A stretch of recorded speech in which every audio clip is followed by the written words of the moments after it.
the Subjective Perspective Show. You're free to be on the Subjective Perspective Show.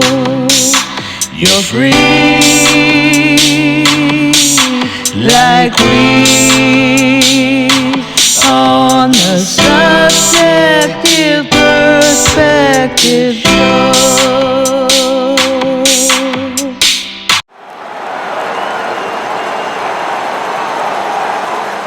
Ladies and gentlemen, welcome back. Welcome back. Welcome back. Episode 164 of the Subjective Perspective Show here on the Be Awoke Entertainment Network. Ladies and gents, we're honored. We're excited. We can't even tell you how lucky we are to have the opportunity to speak with this gentleman on this June 14th, 2025. We spoke with him back on October 5th, 2020. So go back and check this episode out to get some background information on our guest. As today, we're going to be focusing on the book, the latest incredible piece of literature coming from the thought process of our featured guest, the one and only, the brilliant Julian Treasure. Now, his most recent book, titled Sound Effects, is one that I just recently read. Absolutely incredible read. Quite just so you know, it's one of those reads that go fast and that also gives somebody an understanding of the world they're living in, more so than just a uh, stereotypical academic piece of literature. This is written in a prose style, very descriptive, and it's absolutely just an awesome read. Again, sound effects, how sound shapes our lives, our well-being, and our planet. Julian also has written several other books prior. One book, How to Be Heard, Secrets of Powerful Speaking and Listening, as well as Sound Business, How to Use Sound to Grow Profits and Brand Value. Julian Treasure is a wealth of knowledge and insight. A gentleman who's also in the realm of TED Talks. I believe the fifth or sixth most watched TED Talk at this point, over 100 million views. It just speaks to the ideas that people seek from incredible thinkers such as Julian Treasure. When you see that many people connecting with an individual who has spent decades studying the notion of sound, as well as how listening impacts our lives. This book, Sound Effects, and again, that's AFFECTS, apologize here, out here in the States, is one for the bookshelves. It was a rather quick read because of how well it's written, how interesting it is as well. You will hopefully find a bit of intrigue with this interview conversation with Julian Treasure for episode 164 of the Subjective Perspective Show. As well, we want to point out that we do have a little merch here. Now, we have a couple cool hats. This is one of your old time fisherman hats. I think I brought that out on another past episode at one point. But this is all found, everybody, on beawoke.com, beawoke.com. And go right to the little icon that shows the merch section, shirts and all that good stuff. And it'll pop on up. A lot of cool designs. This is one of the cross designs with the subjective perspective, Be Awoke Entertainment, with that logo right in the middle. Be Awoke Entertainment face. And this is a fullback, really, really nice hat. And then we have the Eco Trucker hat, which actually one of my faves. Really cool vibe on this hat. Really soft. And that's the Subjective Perspective Show logo. And actually, let me show you the cross logo as well of the Subjective Perspective. Okay. And our other That which, if I've not shown it in the past previous episode,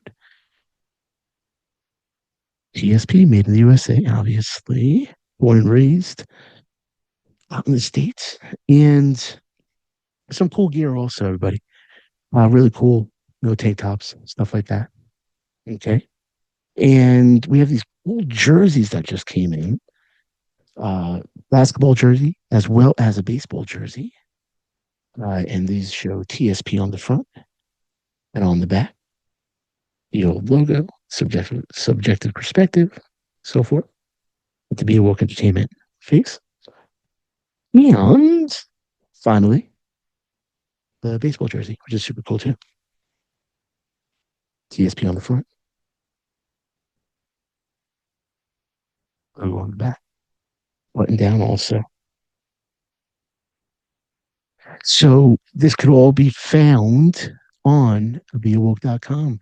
A lot of people have been checking it on out. So, get your merch when you can. If for any reason anything's sold out, send us an email, thesubjectiveperspective@gmail.com. We'll do our best to get everything rocking and rolling as quick as possible, quite honestly, so that you can be rocking around your neighborhood with some of the coolest gear out there right now, from my perspective. So now, with all that said, before we get into the interview convo with Julian, we want you to check out this music and listen to something that you may dig a bit. And while you're listening to this music, Google Sound Effects, AFFECTS, by Julian Treasure. Okay, here comes the music.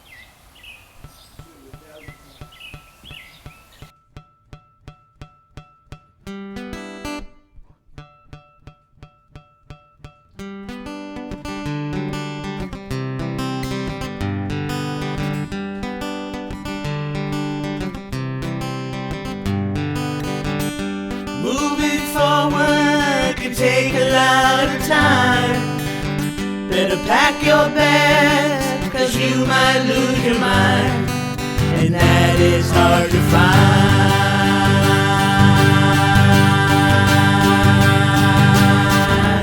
We headed west for over 12 years spent in Monterey and Yosemite and the San Francisco Bay.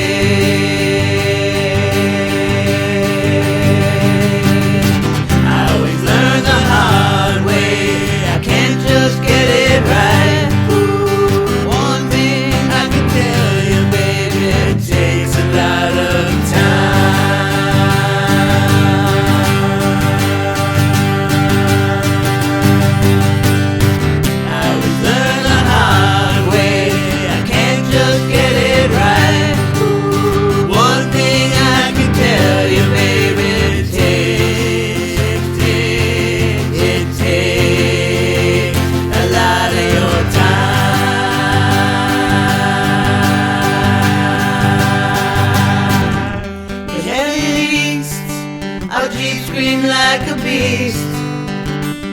West Virginia, with bluegrass under our feet and music in the streets.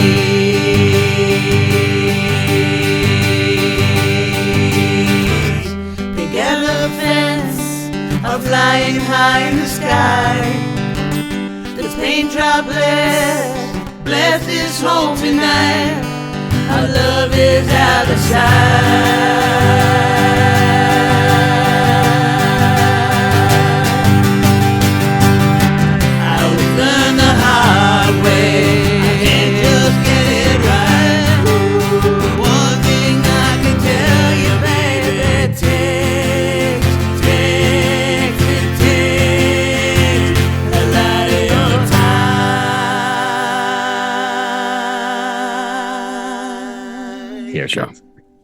Ladies and gentlemen, welcome on back to episode 164 of the Subjective Perspective Show on the Be Awoke Entertainment Network here.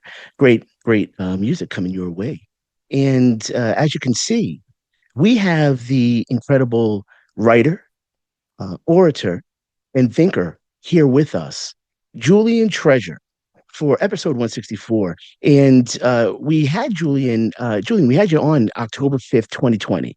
So we're going back a couple of years. And there's a lot that's going on. But I want to focus on the book this hour. And one of the most important aspects of why we put the show on, why I sit here in this chair for many years now, over a decade, is so that those that check us out can be put on to inspiring, enlightening ideas that can change the trajectory of their lives, as well as inspire the world around us aggregated in an aggregated fashion. So that's why we do this. And your book is incredible. It's titled Sound Effects. In the introduction, I had given a really nice insight into what the book really details. Though having you on is an honor. I want to make the point here. For everybody watching this and checking us out, Julian, and I'm going to give you the mic here in a second, but I got to say, I've been teaching about you for many years as I've continued to work in that realm of education, the collegiate level, secondary level. And listening is one of the most important skills that anybody can acquire in this life. And it's something that can unite the world. And it's something that can just allow a person to self-actualize, as well as good old-fashioned just saying howdy to your neighbors type of stuff. You know what I'm saying? So sound effects, which really embodies how an individual can transform the planet, their lives, well-being in essence, which is part of the title there. It really speaks to the notions of why you are so revered within this realm. And I'm going to get into the book here because the first hour we had you back on in 2020, people go check that out, October 5th, 2020, right in our archive section. You'll learn more about Julian, a bit of his background. But I want to focus on the book here. And you start out, Julian, with a quote by Whitman. And before I go into that, I want to ask you, you're a great writer, very prose-esque, if that's even a term. It's very prose. It's not just your academic, concise, style of writing. What got you into writing? And you have a couple books out there, which I'll make a mention of as well in a bit. But when did you start writing and feeling as though that you can do this in a way that can connect with a large scale audience? Gosh, well, that's going back some time, I guess. I mean, first of all, thank you very much for the very kind words, and I'm so glad you're getting so much out of the book, and I hope everybody else does too. Everybody listening to this, everybody reads it, because it's, as you say, it's a very important subject right now in the world. Well, I had a good education in the UK, and I was taught English. It was, one of my 3 core subjects that I learned, and I loved writing really from a young age. I remember writing bits of poetry when I was only, 8, 9, something like that. So I guess it's been encouraged in me from a very, very young age. And it's kind of not something I practiced a huge amount through my career in advertising, marketing, publishing, those kind of things. When I got into sound, I mean, I'd been listening all the way through my life, but then I sold my publishing company, and I had been thinking all the way through, why don't these brands listen? Why aren't they thinking about sound at all? So I started the sound agency, and that's the point at which I really had to start generating. What I was doing before was kind of, I don't like the word normal, but I mean, it wasn't exceptional. It wasn't unusual. Running a publishing company, magazine publishing was not that exceptional. Maybe producing customer magazines was unusual a bit, but starting an audio branding company back in 2003, that was quite unusual. There weren't many around. And so I started researching, and researching to me really works by synthesizing. So, I'll read a lot and then I'll write to synthesize it for myself. So I did quite a lot of that, developing tools, developing systems, writing things down. And then I think it was around 2007, a few years later, I kind of formalized all that in my first book, which was called Sound Business. And that book is about using sound intelligently in business, because sound is so powerful, which is the whole basis of the sound agency. It was the whole, and it's the whole basis of what I've been doing pretty much ever since.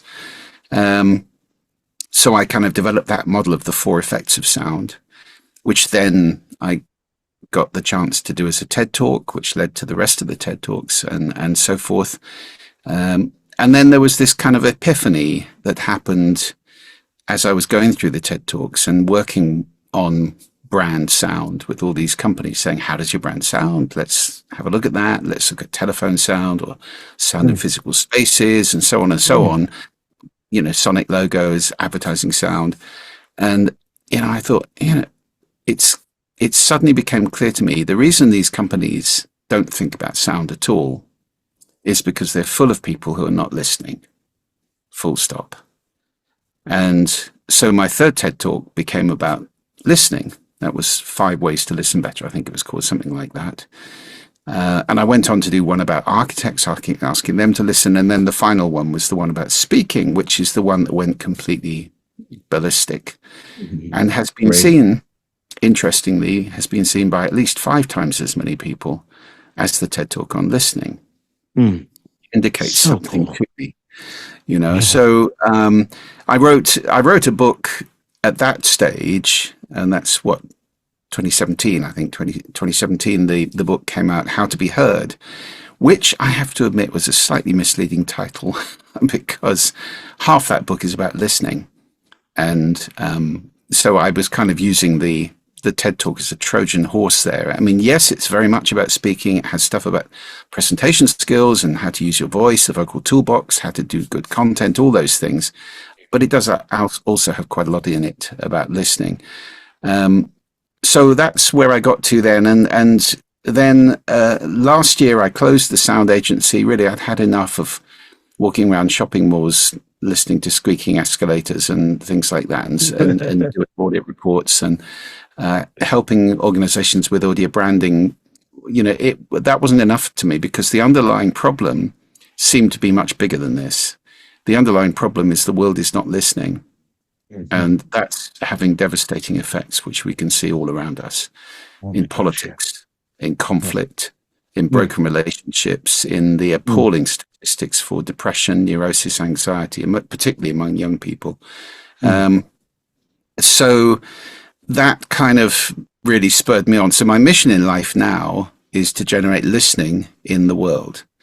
That's what it's about, because that is the big missing factor. To me, listening is the foundational skill.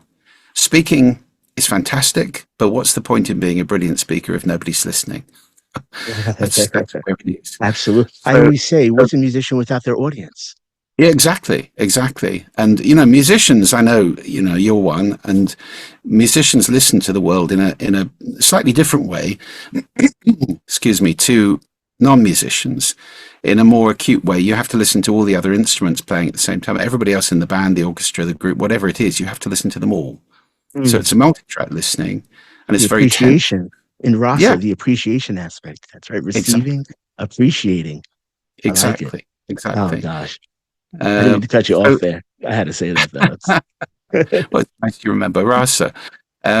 Which again, that was featured in my previous book, but it's back in sound effects as well, because sound effects is not only about the skill of listening, and also about hearing and sound, of course, and it's a guided tour, if you like, of some of the wonders of sound, but it's also a manual. It's got lots of hints and tips and simple exercises that people can take away and do in order to improve their listening. So I think it's the foundational skill. It's the glue that holds together all our relationships in our families, in Yes. teams at work, in organizations, in Mm, society.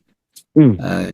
I remember I Oh, did a TEDx talk in Athens some years ago, and I called it The Sound of Democracy, and that is listening.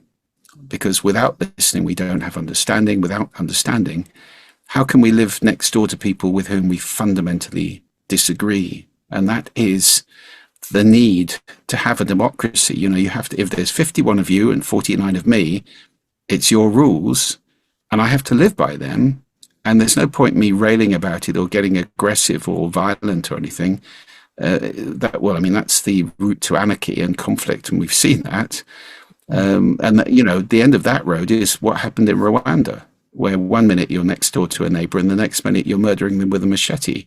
mm. So, you know, if we want to avoid that kind of appalling devastation, listening is the antidote to all of that. Listening is the glue that holds us together. And I have to say, sadly, and that's what prompted my book, sadly, in the world, we're losing it. We're losing our listening. And it makes me think, Julian, is it organic? Is it something that organically is happening? Is it something manufactured? Obviously, these devices, they're a double-edged sword. They allow us to come together. And I just noticed that I don't have my rings on, my wedding ring and my college ring. So if you don't see my rings on, just a big shout out to my beautiful wife, Lisa TSP out there. Apologize about that. Running around today, getting some things all set up. And, you know, these devices they don't have to be a bad word. Technology is something that it's superseding our wildest imaginations right now. It's really Star Trekian. It's crazy. And it just makes one consider the plausible reality that it's manufactured, the fact that we are being disconnected from one another. Don't know. This could be organic. It could be based upon just the fact that, hey, here's some tech, we're utilizing it. And as you mentioned in your talk on uh, listening, I believe it was, how we become, in essence, broken up into these little sound bubbles. And we're all Mm. in these individualized sound bubbles rather than being in one collective, interconnected bubble. Yeah, that's the kind of schizophrenia paradigm of taking control of the sound condition around us by isolating ourselves from it and everything else, which is a big reason why many people use headphones, of course, when they're moving about in a city, because the sound in a city isn't necessarily at all pleasant. It's, traffic noise, aircraft noise, honking horns, whatever it may be, and other people's conversation. So you see a lot of people using headphones to isolate from those things and to take back control of their sonic environment, not only in the street, of course, but in offices where noise is the number one problem. So, yes, I mean, that does create division, because once you've got the headphones on, that's you on your own. You're isolated. And I see people riding bikes with headphones, and I think that's very interesting, because fundamentally, hearing is our primary warning sense. You can hear what's behind you, Yeah, and you can hear in the dark. Your eyes absolutely. don't work in either of those two ways. So hearing is a sense that goes very deep, very fast. We respond to sound 20 times faster than we respond to sight. For that reason, it's straight to the limbic system, the very old part of the brain. And a sudden noise will give you a shot of cortisol immediately before your cortex kicks in and says, "Oh no, that was a car backfiring. It's okay. It's too late. Your fight flight immediately." Wow. So, Yes, it's fine. And not to digress too deep, but if I could bring us to page one for a moment mhm, of Sound Effect, your book, your latest book, which was recently released just last month or so here in the States, and in mhm, the UK several months prior, I believe it was. mhm, mhm. So, ladies and gentlemen, please get out there on every major site, get Sound Effects, and we'll go into it. I have this in the outro as well, though we'll go into where they could find this, seamlessly. And I know it's on all the major sites. Um, but you start out with Whitman. I thought that was pretty cool. Whitman being a Long Islander. Now, I'm from Long Island, Julian. Ah, okay. born and raised, and I used to go to the Whitman Mall on Route 110 in Huntington, New York. And that's, again, his old stomping grounds. A transcendentalist writer. You mentioned a couple great individuals here in the quotes in the intro for each chapter, but you can go to Emerson. That will be another great transcendentalist. But Whitman really, I think, is one of the most interesting that I've read. And having that connection to him from Long Island. All you Long Islanders out there, and all you that know me, hey, I'm still out there kicking, and we're doing real good. And hey, we got Julian Treasure on with us. How about them apples, all right? So the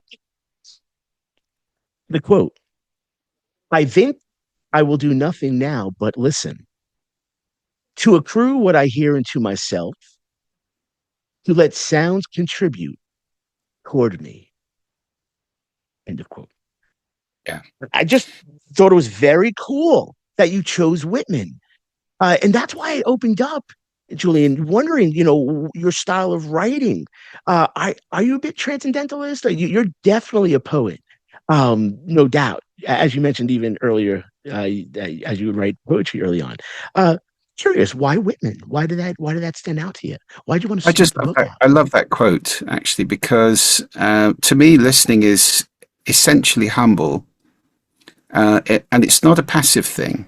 So although that quote sounds like it's a very passive, I will let sounds accrue, it's kind of, I'm not going to do anything. It is actually an action, because what he's doing is he's putting everything else down.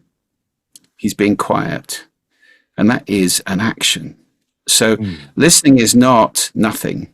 And it's generally conflated and confused with the sense of hearing. Obviously, you don't have to do anything to hear.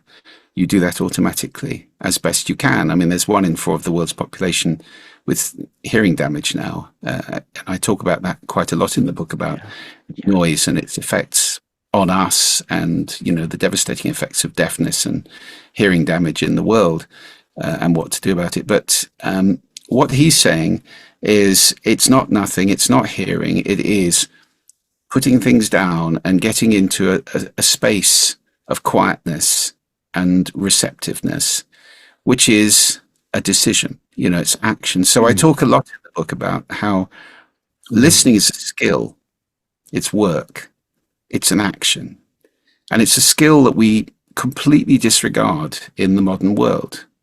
We teach reading and writing to our children. We do not teach them speaking. Well, in your country, you do a little bit more than we do in mine. We teach a bit of public speaking, but not much really. But no listening. It's taken for granted. Absolutely. And how crazy is this? If we taught our children how to listen, how much more of their education would they receive if they were excellent listeners and it was the very first skill that we taught them? So I think that quote kind of encapsulates the consciousness that I'm talking about. This whole book is about conscious listening. Conscious listening. That's the phrase I use. I mean, you've seen lots of phrases out there like active listening and, all that kind of thing, listening to understand. Well, I just like the phrase conscious listening, because to me that summarizes this whole really, really important point, which is you need to know you're doing something.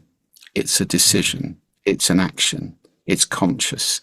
And there are many ways to listen, as we talk about in the book. Many different listening positions, many different styles of listening, if you like. And it's important to be conscious of where you're listening from. So you can ask the question in this conversation, where's the best place I could listen from? Is it like with my heart, or is it intellectual? Is it critical listening? Is it listening with faith or fear? Is it listening for the gold, or for something I'm going to get? I mean, there are lots of different places you can listen from. So that quote brings all this up for me. I love it. Wonderful response. And you hit the nail on the head as well, with that follow-up with critical thinking. I think listening is one of the most important elements to analyzing the world around us. As you mentioned, our senses allow us to take in the stimuli, allow us to make sense of this world around us, and allow us to know if someone's pulling the wool over our eyes or not. And that requires critical thinking. And that critical thinking You mentioned synthesize, going back to Bloom's taxonomy. The whole idea, really the point of getting to that, well, not to mesh Maslow's hierarchy of needs and Bloom's taxonomy, but to get to self-actualization, utilizing analysis, evaluation at the top of the pyramid for Bloom's. It's life changing, and Mm. people could be put onto this, Julian, at a later phase in their life. If like you mentioned, if we can instill this in our children and we can let them understand now, especially in this world of AI, Mm. what is real, what is not. I Mm. have no idea anymore, Julian. It's crazy. There's songs that are amazing that's created by AI. I'm like, oh my gosh. So okay, if AI is creating that, obviously, or is the musician going to be antiquated? Are they going to just do it for themselves at that point because the AI is going to be so phenomenal? It's going to take precedent in terms as well as in the realm of frequency. Those that manufacture those sounds understand frequency, which you also speak about in this book. You speak about so much here. That's why I don't want to digress too deep on my side here. But you mentioned a bit earlier also that roughly it was like 20% or so. Well, I'm going to cite a study by the Organizational Listening Project that you reference on page 11, which I have the PDF version that I had received from the team, which they were phenomenal. Mm. Big shout out to the team for bringing this to fruition. Jim And McNamara and his team. Yeah. yes, yeah, great people and very easy to connect with. Big Mm. kudos to them. I appreciate them. And that's how I got the book as well. But the Organizational Listening Project, headed by Professor Jim McNamara, this will be on my Mm. notes, between 2014 2016 at the University of Technology in Sydney, showed after studying 36 organizations that 80% of the time is essentially devoted to the outbound communication, Mhm. advertising, PR, things of that nature, 20% to listening. Mm. Okay, so now that is a choice. That is a choice by an organization that is saying, hey, the most important thing, we're just going to put these fishing lines out there and try to rail them all in. But there's a more Zen approach. There's a more conscious approach, as you would make the point. There, there's a more psychic or psychological approach to this that could have longer lasting ramifications when etched into a culture. And that's listening. If we can keep listening within all organizations, we can go into education, we can go into medical, we can go into marketing, you can go into law. Listening will allow us to understand what is truly occurring rather than living by the images that we hold in our minds that are based upon stimuli that we've taken in. That's why I think Yeah. it's so interesting, Julian, that, and let me know I'm curious about this. Um, do you still, get flashes of your childhood? And does that, sort of drive you here or there? Because that happens to me. I get flashes of my childhood, things that may have been good or bad. And it may be a driving force for some things I still do. I'm like, hey, I still gotta prove this. Or it doesn't happen all the time. Now I'm in my late 40s here, but gonna be a big boy. But it's such true. I think it's very interesting what you're saying about perception, because it is all perception, of course. I mean, the whole thing's between our ears, so it's always the map, never the territory. And what we hear and then process is a big part of that perception. So that's where my definition of listening is making meaning from sound. So you select certain things to pay attention to, and then you ascribe meaning to them, you interpret them. And that's a mental process, and it happens through a whole set of filters, which are, the language we learn to speak, the culture we're born into, the values, attitudes, beliefs we accrete along the way. In any given situation, our intentions, expectations, assumptions about what's going on, very often in what's going on in somebody else's head. And we may have emotions going on, of course, as well. So all of those things colour our listening, and that means that they shape our reality. Now, the good news there is that once you become conscious that you're listening through a whole set of filters, you can challenge them and change your reality. In other words, think of somebody who's an extreme bigot and has been brought up, and had it pummeled into them that anybody different is bad, wrong, and it is unable to listen to somebody who's different from them, whoever they are, and whatever the difference is. Let's not get into that. But it's possible to change that. If that person becomes conscious and realizes, hey, hold on a second, I've got all these values that I can challenge. Are they, there are three questions you can, are they true? Are they helpful? Are they kind? Well, and it's worth challenging if they're not. Then you can start to listen afresh and listen to new and different things, and your reality changes. Perhaps people who were hateful or to be dismissed can become your friends, and things are different. Maybe the world becomes a nicer place, a less hostile and threatening place. Absolutely. So, and you mentioned in terms of the media as well, not to interject, how the media in one of your talks, how it's now about shock and sensationalism, and that's how they're reaching us now. It's those images rather than the reality of what truly may be occurring. Apologize. Yes, and you started out by asking me about why we're losing our listening and was technology involved in that. It very much is involved in that. I mean, technology in and of itself doesn't have a moral sense. It doesn't have a vector. It's simply technology. But unfortunately, when you put technology together with people and our innate flaws, laziness, fear of difference, these kind of things, which are, always just below the surface for everybody, and, have surfaced through history in terrible ways and caused all sorts of devastating and appalling cruelties and wars and whatever, then, there are easy ways to misuse technology. And we have some people driving the technology who definitely do not have, in my opinion, very good moral compass, and whose whole drive is to seize your attention and mine as often as possible, as cleverly as possible, using all sorts of algorithms and stuff that they've worked out, simply in order to sell it. Our attention is the... Yes. So our if attention our is the brand. can away the whole time, how do we listen? Although don't please anybody requote that silly study about the goldfish attention 8 seconds Microsoft study. That's all nonsense. It was completely misinterpreted. Nevertheless, there is solid research to show that our attention span is getting shorter and shorter. It's not goldfish, but it is short. And we've got so many things going on at any one time. Scott Peck said you cannot truly listen to another person and do anything else at the same time. Well, that's truly listen. Now, great book, The Road Less Traveled. Oh, the road not taken. Yeah, The Road Less Traveled. That's The Road Less Traveled. The Road Not Taken is Frost's home. Yeah, and the sequel to there were two book. sequels. There was a sequel and another book after that. Different Drum.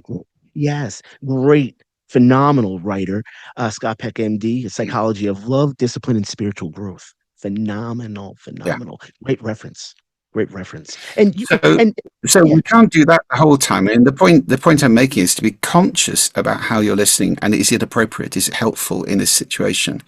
And once you understand that those filters exist, you've built a bunker through your life, and these filters have sort of solidified, ossified around you into a structure of listening and a little slit in the front of the bunker that you listen through. Well, there's a door in the bunker. You can leave the bunker.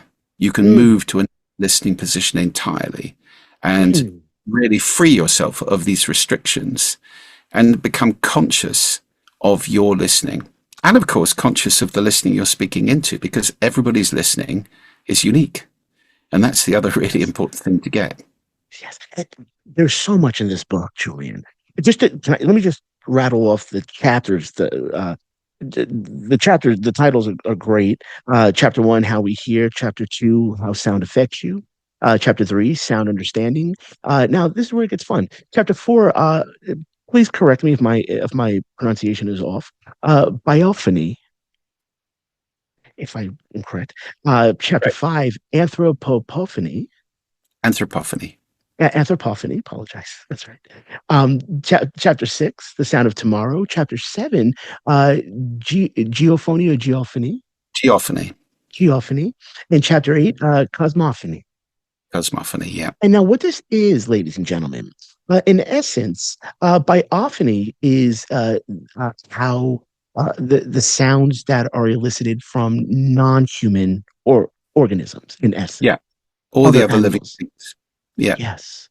I'll try to get this correct. Anthropophany is the sounds elicited, brought forth by humans. Mm. Geophony, the sound brought forth by things of the earth, wind, rain. Yep. Very cool stuff. These chapters are awesome. And chapter 8, Cosmophony, this one I thought was one of the. They were all super interesting. All of the referencing written so well. That is in essence the sound of the universe. And this comes into play, ladies and gentlemen, in terms of spirituality, religion, the Om that you would hear within Buddhism, and the sounds brought forth in Hinduism and Jainism. The Om is in essence the sound of the vibration of the universe, and from the perspective of individuals who take part within these religions, and many people for thousands of years have spoken about this, and that it's just so cool how you break it all down. So you granularize it, if I can use that as a term, where you break it down simply, but with such massive concepts. So everybody listening, this is a book that you will be able to, 300 pages or so, get through without having to use too many, the thesaurus or the dictionary too often as to what certain words mean. Because, Julian, you do such a great job in describing what it is that you're writing about. You're so descriptive, and it's awesome. As a writer myself, I really, really appreciated this book. Well, thank you. So those are the chapters. The interesting thing, can I just say, the interesting thing about cosmophony, actually, the really interesting thing, well, two. One is that the universe is alive with sound. Most people think space is a vacuum. It's not. It's a very diffuse plasma. And it's the same plasma that was there right at the dawn of the universe when it was a very dense plasma.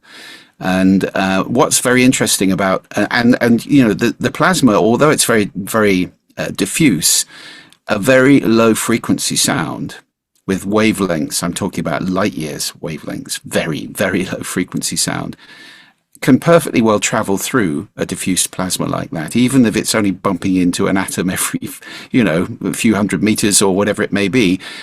It works. So there's plenty of sound, and even intergalactic space, it's just too low frequency for us to hear.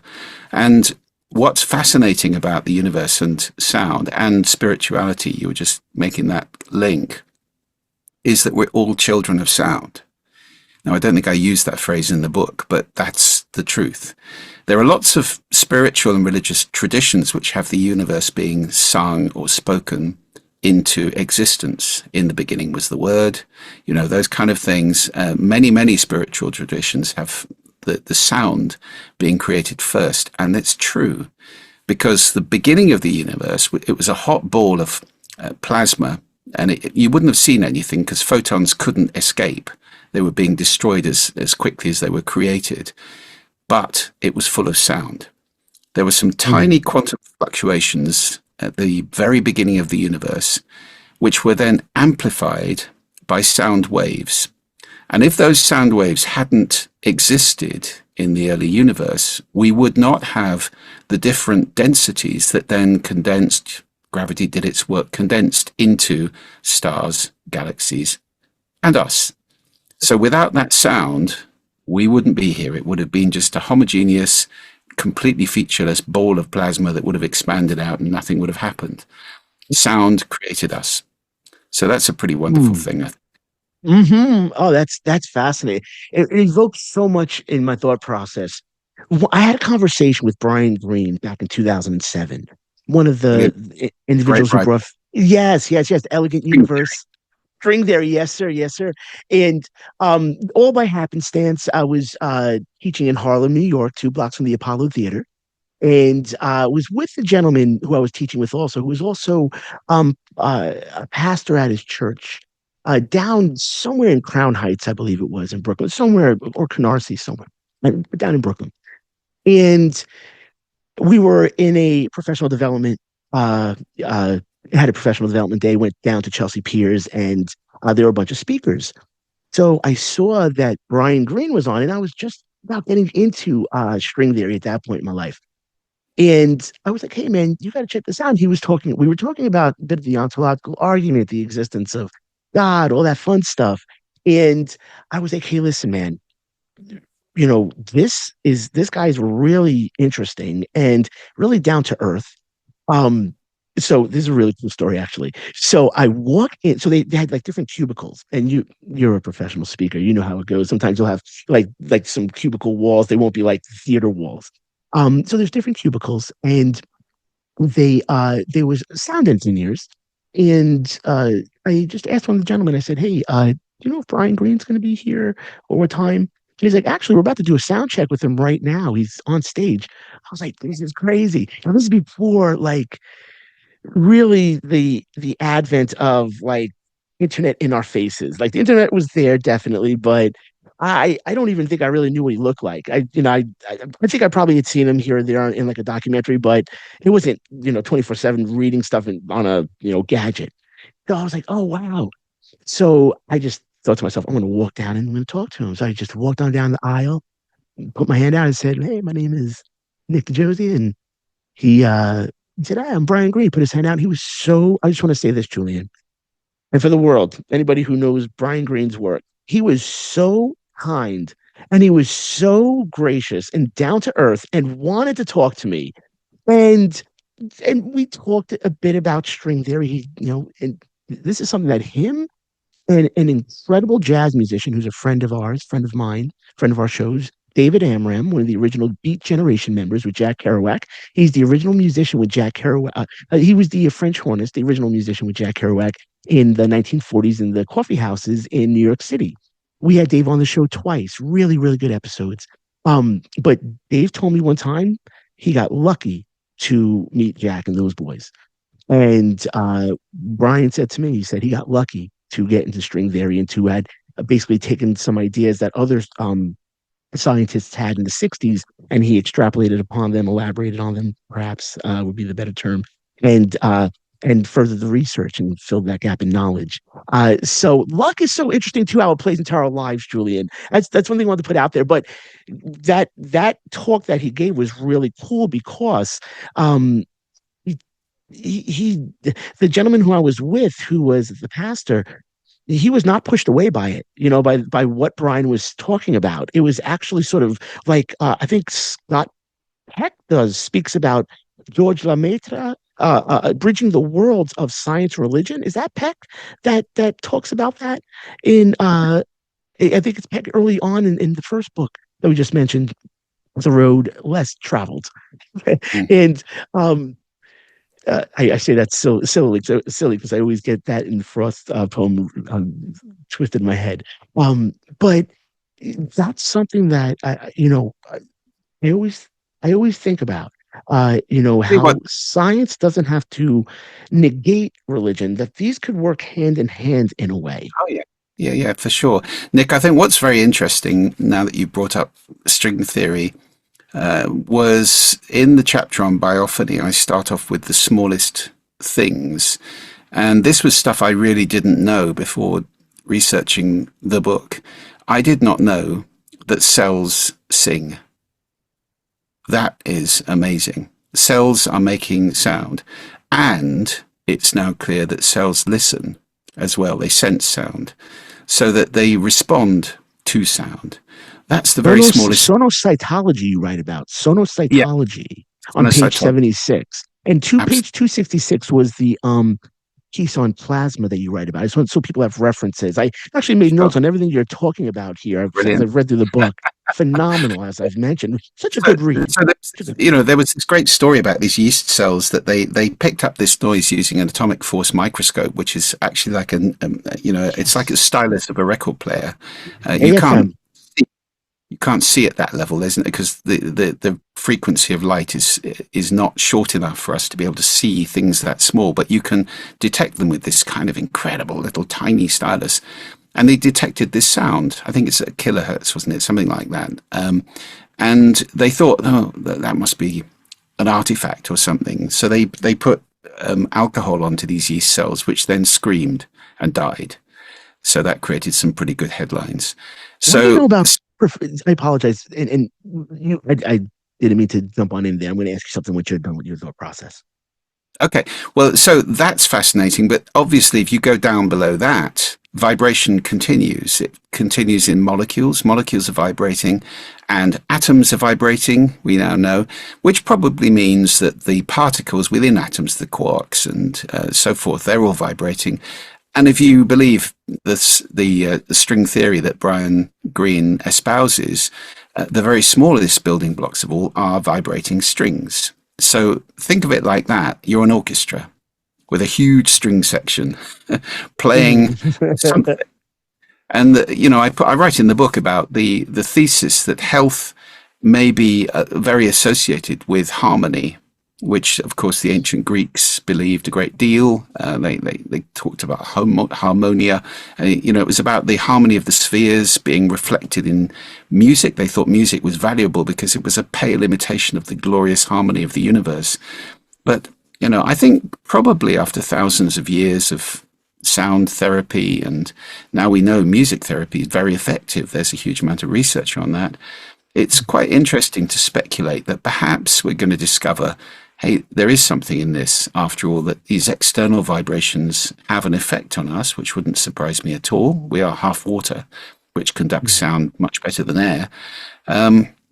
So there's a great deal yet to be discovered about sound and its power on us.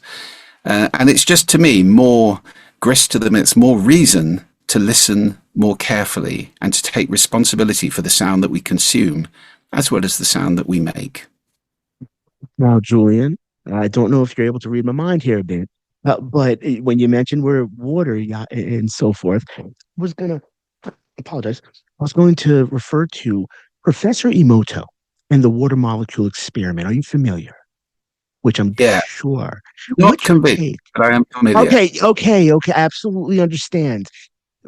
But I find some corollaries. I find some interesting dynamics with our cells having, giving off sounds, how Mm, everything's alive in essence with us. Um, mm, and I was actually had a question regarding that, based on that section in your book. mm, Also bird songs, and I want to talk about your conversation with Mark Ronson, if possible, if you mm. have a Sure. moment there. We have maybe about 15 minutes or so. I'm very respectful of your time, as I know you're over in England, I believe it is right now. Yeah. It's 5 something, 5:30, 5:45. Yes, Yeah. Uh, yes, and we're gonna get you out of here by 6. Waiting for tea Uh, after this. yes, you go enjoy the tea. And you were in Scotland last time you called over on the islands. Which islands were they again? I apologize. Orkney, Orkney ORK, Islands. That's right. north of That's right. Scotland. I had some students from around that region at one point as I lectured, not at Stanford, but at a college, Menlo College by Stanford. And it was students from all over the world came to an international school and Hmm. great school right in the heart of Silicon Valley. So I had students from all over that region. So actually, the first time you were on, I actually had two students formulate two questions that I read for them on air. So everybody, check out the October 5th, 2020 interview with Julian. It was awesome, and you'll learn more about him as a person. As really, right now, we're just sort of delving into consciousness and having a good time with this, Julian. Actually, this is awesome. You're wonderful. You've always been wonderful. And again, I've thought about you for years, and now having a connection with you in this capacity, um, it's just really neat. It's really cool, and thank you for your time, by the way. Well, Thank you for I'm taking the loving time. it. It's great. Thank you so much. as I know it is a couple hours later out in the UK right now. Um, well, So you I were was talking going about. to ask you about intentions, actually. Just I'm going to Oh, cool. bypass trying to find. I'm on an iPad looking at all of my questions here, and I have Mhm. so many. But do you think that intentions give off a frequency? That's a very good question. I do think intention is very important in all sound, and it's where I cling on to the differentiation between human generated music and AI generated music. You know, I am rather with Nick Cave on this about the danger of AI for human music. But I think, you know, what we can't replace, what I hope AI will never be able to replace, is the human heart and the human connection and good music. You know, I've always been a big fan of. I think it was Duke Ellington, wasn't it, who said there's only two kinds of music, good and bad. And I if it wasn't him, it was some other very wise like person. it. I like it. And I always think there's only two kinds of music: music that's made for love and music that's made for money. And I'm never Mhm. very interested in the second kind because it's pretty clear what the intention is there. And that's what I mean, I may be getting old, but it's what I hear a lot in the charts these days is just another rehash of, you know, a banging tune with bricked out production and, you know, I know. all that stuff. Production seems to have superseded melody, Yeah. unfortunately, in modern music a great deal. So, you know, we are kind of intention is really important. There's still a lot of great music out there, and it comes from people who love what they're doing, and they're doing it to make it because they have to do it because they're driven to do it because they love it. And you can hear that. I think you can hear that in the music. I don't know what the Absolutely. intention of AI generating music can be apart from to pastiche or, you know, parody or replicate what's gone before. So I hope that's going to be distinct. And it's just the same in, you know, I do a lot of speaking to organizations about the importance of listening and human connection, and AI is a big factor there. Because if you're a salesperson, a customer service person, a realtor, or, you know, a lawyer, all sorts of professions, you're going to get disintermediated pretty soon, because Mm. a lot of what you do, AI can do twice as fast, 10 times as fast, and very much more effectively. What it can't replace is you. Why would you want to speak to a realtor when there's an AI system that can tell you the best possible house according to the criteria you've put in 4 seconds? Because you like them and because they understand you. And because they might say, I'll tell you what, Nick, it's not on your list, but you should look at this house. I just think you'd really like this. That is the ability to surprise and delight and make a human heart connection with somebody, which I very much hope won't be replaceable and which relies entirely on listening. You So had a it's another conversation. so important. Didn't mean to jump in at the end, but you had a conversation with Mark Ronson, the great producer, Sure. about vinyl records. Hmm. And I'm looking over here on my note section to find out what page that was on for the audience. Though it is an awesome section, and I've had that conversation with many of people with the advent of all different, mediums of music and AI being the latest. Prior to that, the MP3 and Pro Tools and everything being cut up and, everything just being, auto tuned. And Kenny Vance, we had on the show, doo-wop legend, was recorded the greats from Barbara Streisand, gave Steely Dan their break in essence. He was in movies like American Hot Wax. Also, he was the founder of a band called uh, Jay and the Americans. And when the Beatles came to America, so Jay and the Americans did songs like "Come a little bit closer, you're my kind of man, so big and so strong," and I think "This Magic Moment." So they were like the big stuff. Them and the Beach Boys in America before, as we call it in across the pond, the British invasion came, and the Beatles came. Then the Beatles really took their knocked everybody's socks off out here. Kenny actually opened up for the Beatles when they first came here. Really Wow. cool interview too. And he talks all about it in his interview. He's taking the train from New York to DC with all the Beatles and the talking, and it's the first time, and he knew that when he saw how everybody took to them, it was like a thing that they never saw in America. Yeah, and so, but we talked about vinyl records and the warmth Yeah. and your conversation with Mark Ronson. What did you take away from it? Well, it was hopeful, I think. His feeling was that there is a pushback against digitization and commoditization.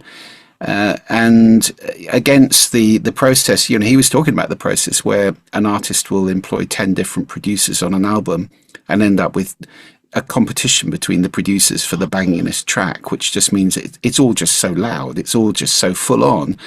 And he was saying, one of the glories of albums, of vinyl albums, which of course I grew up with, and maybe you did too, but I spent years with prog rock albums in a darkened room with headphones on, and avidly reading the sleeve at the back. And of course you have to get up and turn the thing over at half time, and then you sit and you listen to it.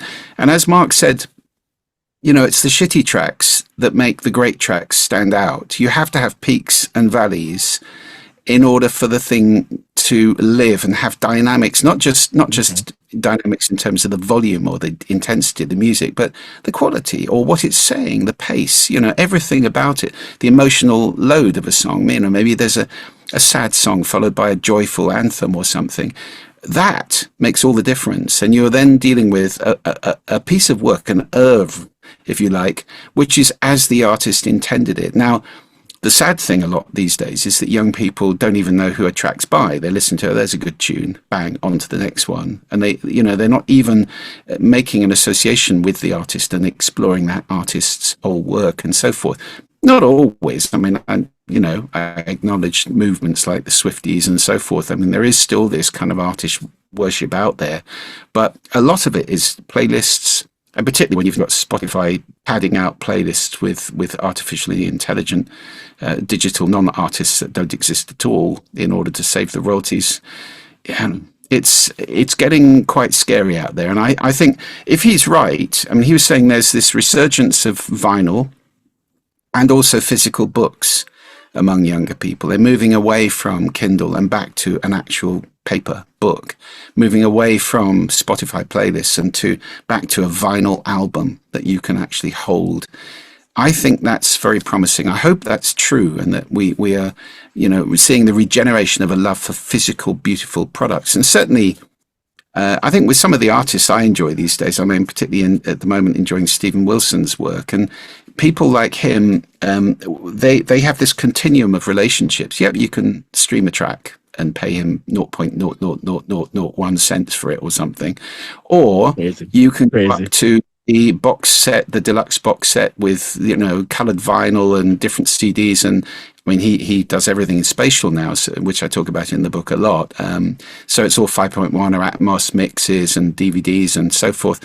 He even did, I think he's one of the few people, he did a limited edition of one album, which was music. It was only one copy. It sold for $10,000 or something like that to a collector who then donated it, I think, or something like that. Or no, Stephen Wilson donated the proceeds. It was a gimmick, if you like, but it was to explore this continuum from next to nothing to, maybe the artist comes and does a gig in your front room or something, whatever it might be at the very top end where you really want a much more intense relationship. That, I think, is a healthy thing in the music industry now. We're seeing that move a lot more. So maybe there's hope. I certainly have hope that we're going to continue with that heart-driven connection with real artists, not AI.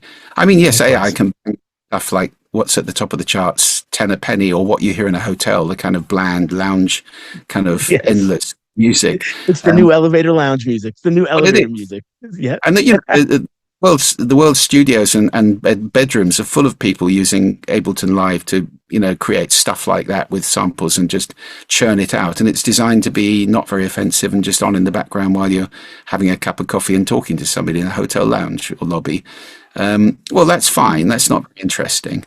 And I'm sure AI can fulfill that very, very easily. But No, could it do Bridge Over Troubled Water? Could it do, That's a good an one. anthem? That's a good one. That's a tough one. Well, yeah, That's just a really good one. remembered 50 years hence, and that there are plenty of those. Not so many recently, but plenty of those from the past.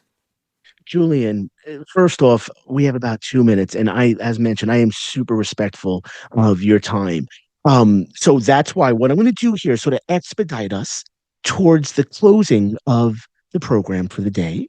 But I want to say there's so much more that I can get into you with just based on what you just on the outro just now. I mean, I can go so many different ways with you. Just want to ask you, are you still doing your percussion? Are you still drumming? I haven't drummed for quite a while, actually. Living in Orkney, I travel so much to speak, and so the drums. I've got an electronic drum kit in the loft here, which we haven't got down for a while, and I've actually passed my analog drum kit on to my daughter, who's now learning drums in London. Oh, So God bless. it's gone to a good place. Yes, it has. Yeah, no, I haven't played for a while, but listening to music is still the core. It's so central to my life. Music is just like 80% of me, I think. I have a feeling you'll be hitting those electric drums soon enough. I have a feeling you'll be I getting hope those so. on down. Hey, listen, Julian, uh, thank you for an incredible conversation. Ladies and gentlemen, this is Julian Treasure. As mentioned, the incredible thinker, orator, and writer. It really needs no introduction. Many people know this man who is uh, I'll put it out there, one of the top 5, 6 most watched TED Talks in TED Talk history, over 100 million views and so forth. Didn't want to throw it at you like that. Sorry about that. But I do got to say, we're honored. It's a delight to be back with you, Nick. And just before I go, can I make an invitation to you and to everybody listening to this, which is this, as well as the book, because my mission now is to generate listening in the world, to rediscover listening in the world. I've formed an online community called the Listening Society, and I'll send you a link if I haven't already, which is a link for a free trial membership of that. I mean, to be a full member is not expensive, but it's a community that I hope is going to be a nexus. It's going to be a force for listening in the world, and I have poured into it all of my courses, including my big 7.5 hour course. I've put into it all of the podcasts I've ever created. There's like 38 of those, I think, on all sorts of different subjects, films, writings, research as well. Every time I come across an important piece of research, I'm putting it in there, and interviews with people. Already I've done 3. It's only just opened, but there are some very interesting interviews I'm doing with people, which are exclusively in there. They're not public. So come and join us, guys. Come and join us. Looking forward to it. I will. let's I will be in world. Do it. And Julian, you've been on with the top podcasters, people who get those millions upon millions of views. You yourself getting those. Julian, before we let you go, we have a quick word association game that we do. We've been doing the last couple episodes here, and maybe less, maybe 10 or so episodes, maybe a little less. But if I could throw 5 words at you, if you could just first word that comes to mind, throw it on back to me. It's fun. It's tame too. It's cool. But hopefully something inspiring to leave you with and just fun for those that are listening as well. What Julian Treasure first thinks about when he hears these words. Okay, word association. Then out to your T. Number 1, happiness. music. Number 2, literature.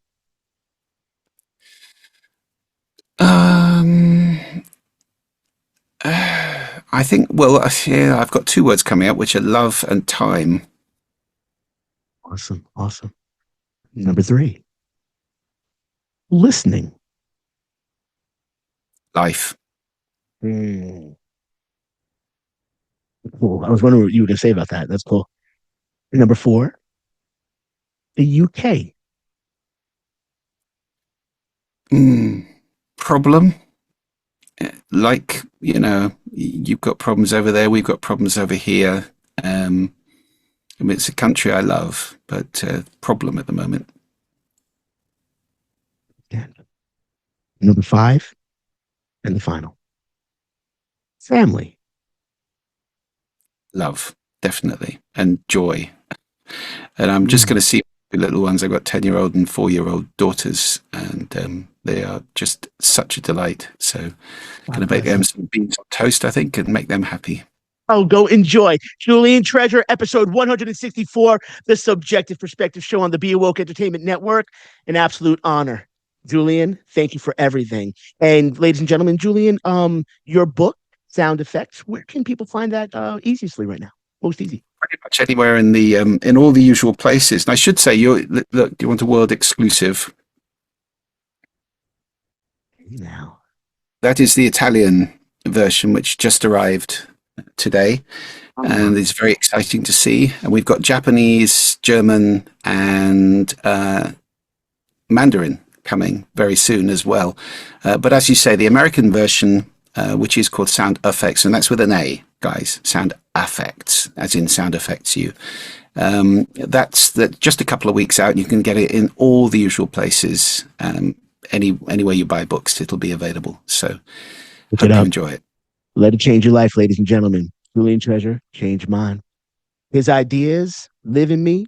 And Julian, I got to tell you, for a decade, I'd say, I've been teaching about you. And I've taught thousands of people about your ideas, exploring your talks, your literature. And that's why, for me, this has been incredible. It's been a joy. And I want you to go enjoy your family right now, please. Oh, thank you Nick, for everything. You're wonderful, Julian. Well, it's such fun. We'll do it again anytime you like, Nick. It's always a joy talking to you. If you need anything within the realm of education, perhaps we could do some collaboration down the road. You never know how it works out. Ladies and gentlemen, joy for us here at the show, episode 164, Julian Treasure. Let's go into a commercial break, so I'm give you some good music to listen to.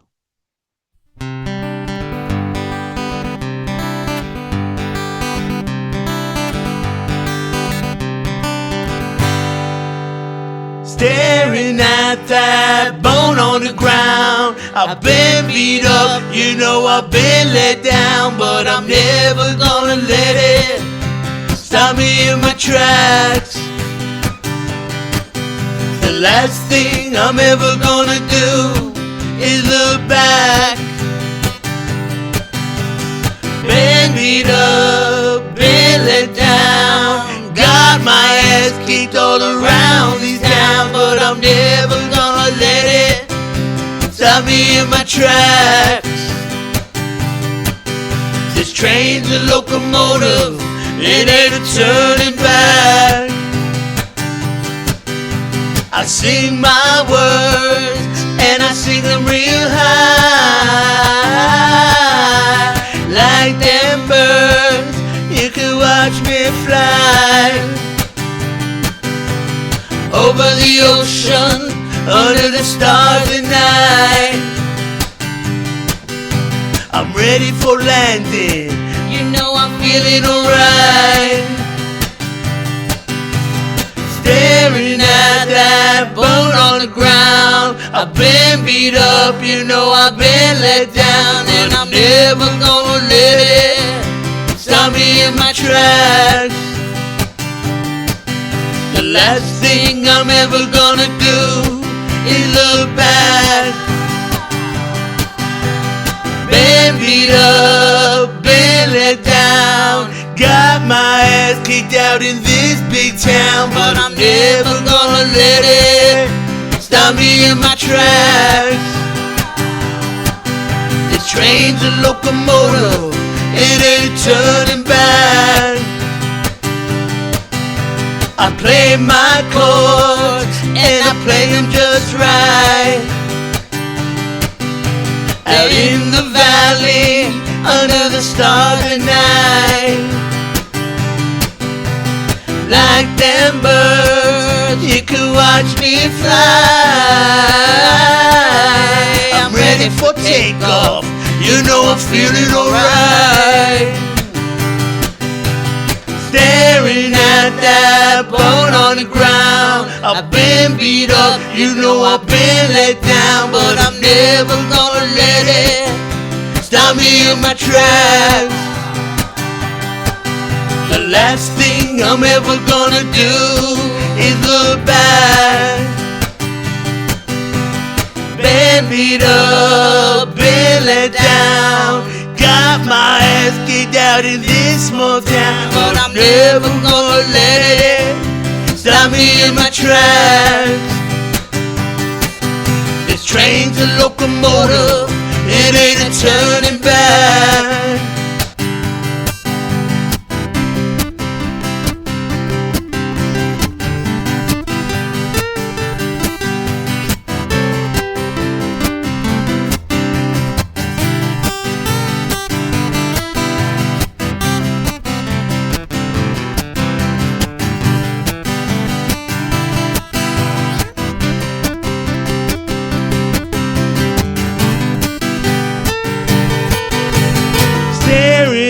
That bone on the ground, I've been beat up, you know I've been let down, but we're never gonna let it stop us in our tracks. The last thing we ever gonna do is look back. Been beat up, been let down, got our ass kicked all around this town, but we never gonna let it stop us in our tracks. This train's a locomotive, it ain't a turning back.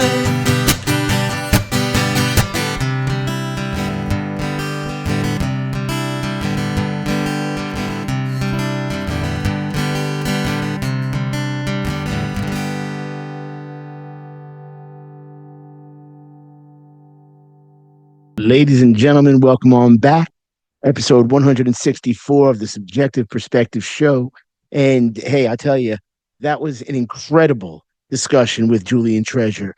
We explored not only his book, but some of the deepest philosophical inquiries that really have, been the basis for questioning in human thought, and why it is that we seek to maximize our potential, how we can become united as a human race in terms of everybody starting to listen to one another, listen to the differences, the reasoning, the justifications.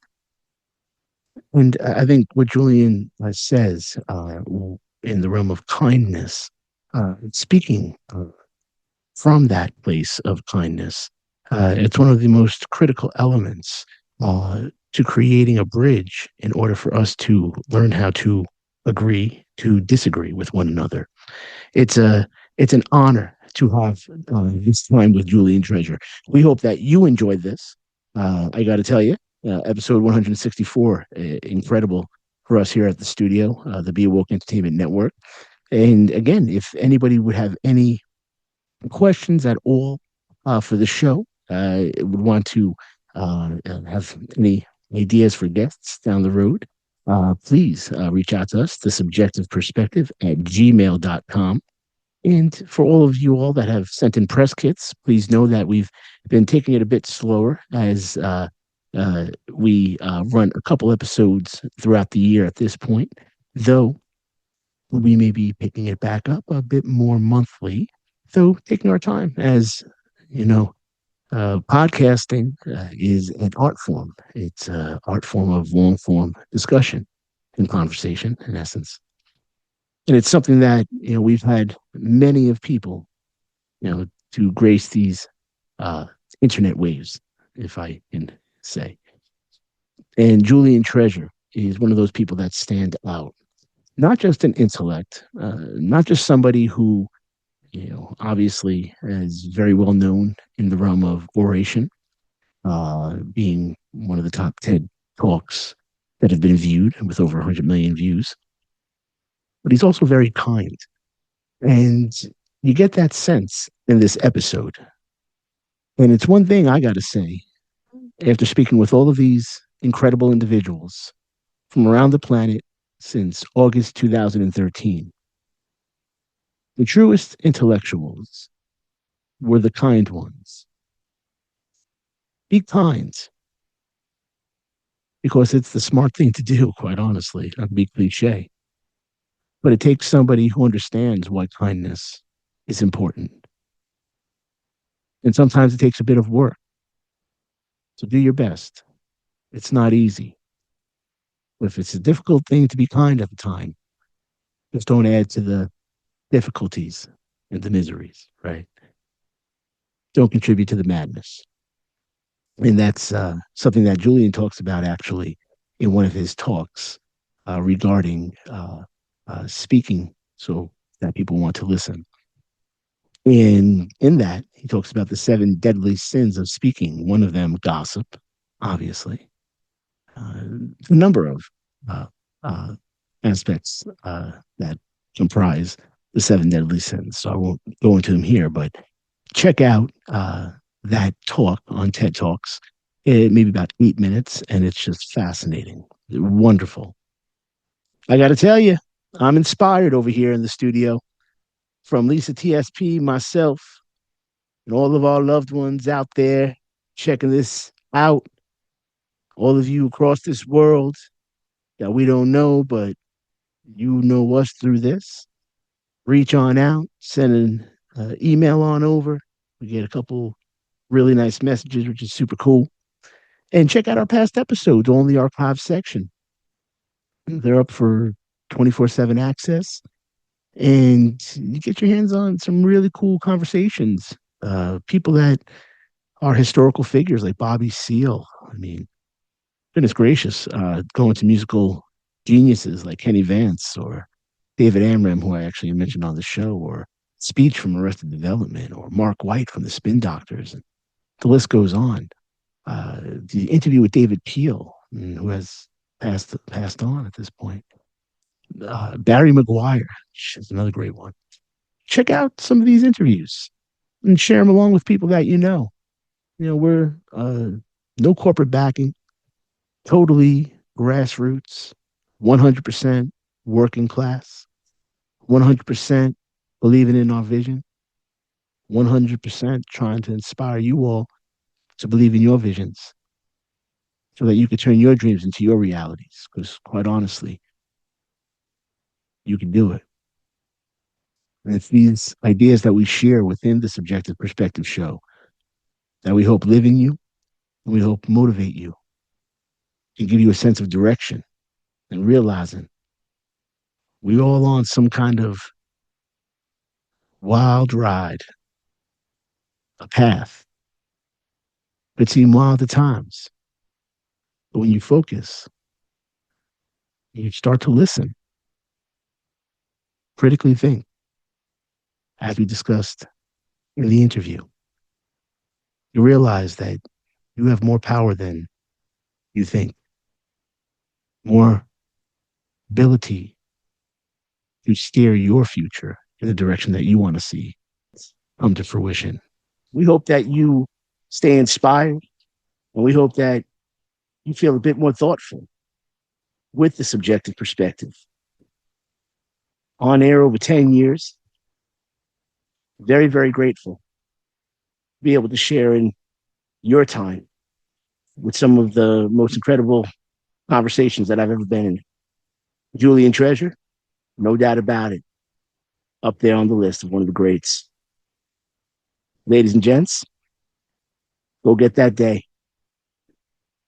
And once more, we hope that you go into your weekend, week, summer, whenever you're listening to this, a bit more thoughtful with the Subjective Perspective. One.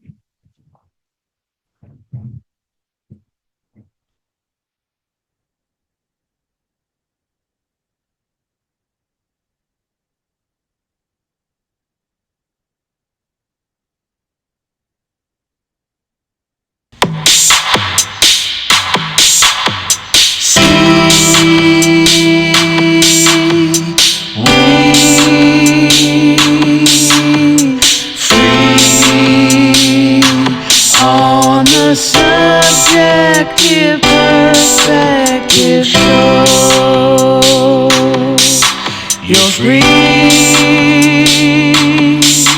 to be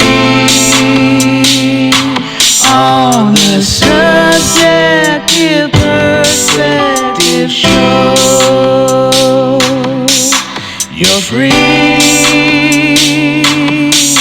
like we, on the subjective perspective.